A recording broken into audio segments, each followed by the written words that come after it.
임대차 기간 중간에 매도를 했을 때 그 기존 임차인한테 이렇게 손해배상은 아니고 합의금을 줘서 내보내야 되는 그런 사례에 대해서 잠깐 얘기를 해볼게요. 근데 이런 거 사실 많죠. 왜냐면 임대해서 임대차 계약 체결해가지고 이렇게 진행하는 도중에 뭐 집이 팔 수도 있잖아요. 근데 하필 이 사는 사람이 실거주 하는 경우에는 기존 임차인을 내보내야 되잖아요. 이럴 때 손해배상, 그러니까 합의금을 이렇게 줘서 이렇게 내보내야 되는 그런 사례들이 좀 있습니다. 이게 좀, 그럴 수 있는 상황이 좀 많아요. 그래서 임대인들한테 좀 불리한 부분이 좀 있지 않나 생각이 좀 들긴 하는데, 이게 뭐냐면, 임대차를 계속하기 어려운 중대한 사유라는 표현을 좀 쓰거든요. 그게 임대차 보호법에 있어요. 자, 이제 주택임대차보호법이 2020년 7월 31일 그때 뭐 개정이 됐잖아요. 뭐 2 플러스 2에 뭐 임대차 3법에 뭐 막 생겼잖아요. 임대인이 임차인과 계약갱신 여부 등에 대해서 합의 없이 단순 매매계약을 체결할 것을 통지한 경우 갱신 거절의 정당성이 부정된다 이렇게 보시면 되는 거예요. 어떻게 되냐. 이거 사실관계를 좀 볼게요. 결과야 뭐 합의는 줬죠. 근데 이 내용이 뭐냐면은 2019년도 1월 23일부터 2021년도 뭐 1월 22일까지 임대차 계약을 체결했겠죠. 2년 동안. 근데 요 중간에 계약 기간 중간에 2020년 4월 13일에 임차인한테 이 사건 주택을 매도할 것을 전달했대요. 의사를 전달했대요. 그러니까 우리 집 팔 거예요. 이렇게 전달했어요. 그리고 나서 냈겠죠. 그런데 이 주택이 5개월 후에 9월 4일날 매매가 진행이 됐네요. 자, 매매가 진행되면서 매수인 저 위에 있는 이 그림상에 보면 지금 그림을 좀 보면은 임대인이 사실관계를 설명드리면서 2020년 4월 13일에 임차인 이 주택을 매도할 것을 전달했다는 얘기죠. 계약 기간 중에. 근데 9월 4일날 이 양수인하고 9월 4일날 계약이 진행되면서 파기환급을 받았다는 얘기죠. 그런데 임차인이 2020년 9월 10일 한 며칠 지난 다음에 임대인한테 계약갱신 요구를 했어요. 왜냐면 6개월 전부터 할 수 있으니까. 맞는 얘기거든요. 그 계약갱신 요구를 했습니다. 자, 그런데 임대인이 임차주택의 그 매도를 이유로 갱신 거절하고 임차인은 이 갱신 거절 사유가 될 수 없다라고 하면서 보상을 요구했죠. 이사비용하고 중개수수료 요구한 거예요. 그래서 임대인하고 임차인의 주장을 좀 보면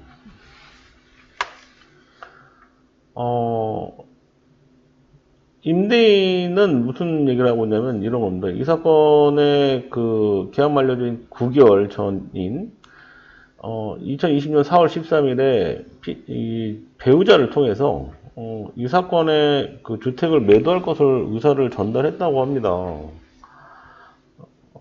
그러니까 이제 임대인 주장이 그런 거야. 무슨 얘기냐면 그 계약갱신 요구권 행사 전에 이 사건 주택의 매매 계약이 성립됐으므로 이게 그 주택임대차보호법 6조 3의 1 9호 뭐 이 얘기인데 이게 무슨 아까 찾아놨는데 이겁니다. 밖에 임차인이 임차인으로서의 의무를 현저히 위반하거나 임대차를 계속하기 어려운 중대한 사유가 있는 경우를 이유로 이 계약갱신 거절 사유인 임대차를 계속하기 어려운 중대한 사유에 해당된다라고 주장을 한 거예요.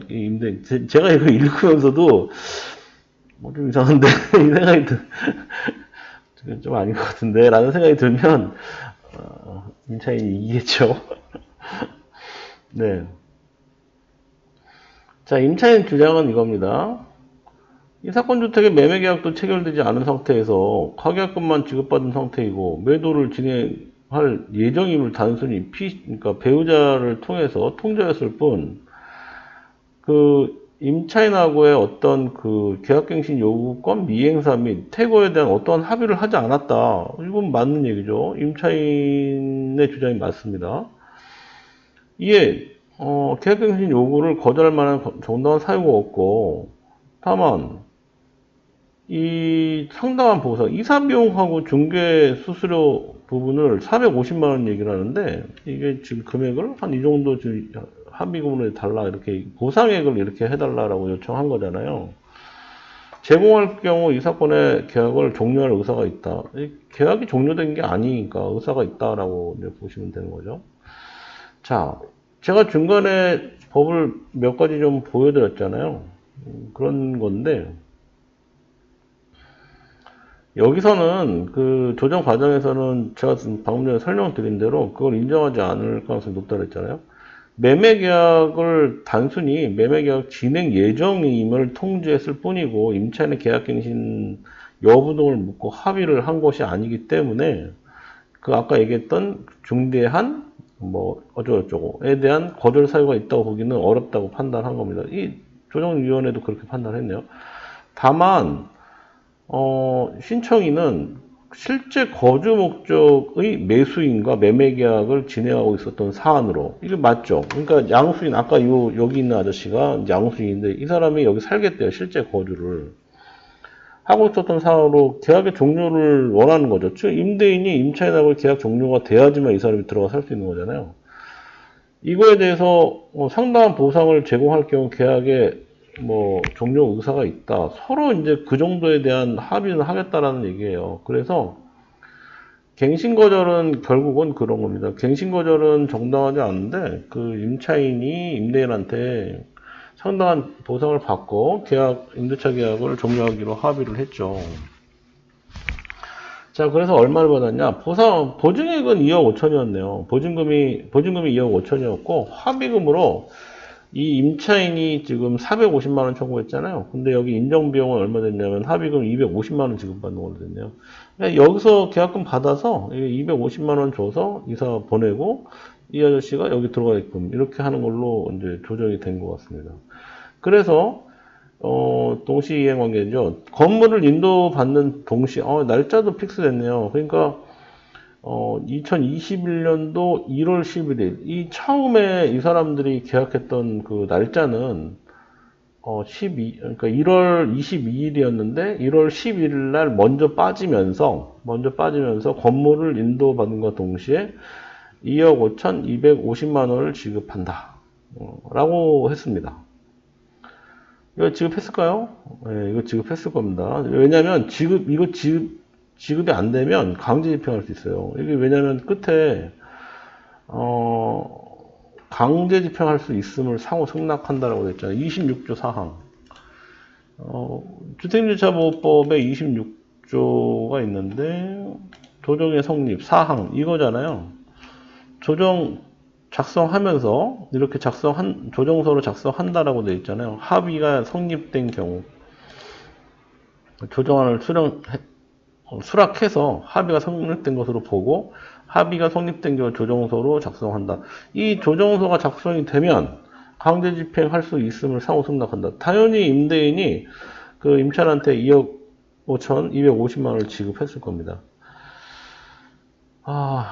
오늘은 이런 거죠. 그러니까 임대차 기간 중에 이거를 팔아야 되는 그런 상황이 생기잖아요. 그러면은 두 가지 중에 하나를 선택을 해야 되는 거예요. 뭐냐면 새로운 양수인이 본인이 직접 거주한다. 이러면은 기존 임차인하고 어느 정도 합의가 돼야 됩니다. 계약 전에 계약 되기 전에 합의를 하고 그리고 나서 매매 계약을 진행을 하시는 게 맞겠죠. 과계약금을 받는다든지. 근데 그렇지 않고 이제 이렇게 문제가 생기게 되면은 안 되겠죠. 그거 아니면 양도인, 그러니까 지금 현재 여기 그림상에 보면 이 아저씨, 이분이 임대인이면서 양도인이 되죠. 양도인이 예를 들어서 이 양수인한테 팔 때 직접 거주할 거냐, 안 할 거냐를 물어볼 수 있잖아요. 직접 거주를 안 한대요. 예를 들어서. 그러면은 요 임차인이, 이 양수인이 임대인의 지위를 받는 거잖아요. 그러면 임대인의 지위를 받아서 계약갱신을 해주면 되는 겁니다. 그러면 서로 문제가 안 생겨요. 네, 그래서 여기 임대인 입장에서 봤을 땐 계약 기간 중간에 이런 일이 있다 그러면 먼저 중간에 협의를 해서 그걸 맞춰놓고 이제 가계약금을 받았어야 되지 않을까라는 생각이 좀 듭니다. 자, 오늘은 임대차 기간 중간에 매도했을 때 이제 보상액을 주고 임차인을 내보내는 그 상황에 대해서 설명을 드렸어요. 주택 임대차 분쟁 조정은요, 거의 법대로 나와요. 갱신 거절했다, 그럼 거의 손에 이 배상을 한다든지 아니면 보상을 해줘야 된다든지 하는 걸로 좀 많이 나오는 편입니다. 저는 이게 앞으로도 되게 많을 거라고 보거든요. 왜 그러냐면, 지금, 2020년도에 전세, 임대차 3법 바뀌면서 지금 현 시점에 굉장히 많이 이제 전세가 이제 현재 많이 오르고 있잖아요. 그래서 이제 약간 시장 선행을 따르니까. 그래서 지금 임대인들이 계약갱신을 안 하고 소위 이제 좀 뭐랄까 현 시세에 맞게끔 전세를 다시 이렇게 높이 이렇게 내려고 하는 현상이 좀 있어요. 그러다 보니까 전세금이 계속 올라갈 수밖에 없잖아요. 눈에 띄게 올라가는 게 보이거든요.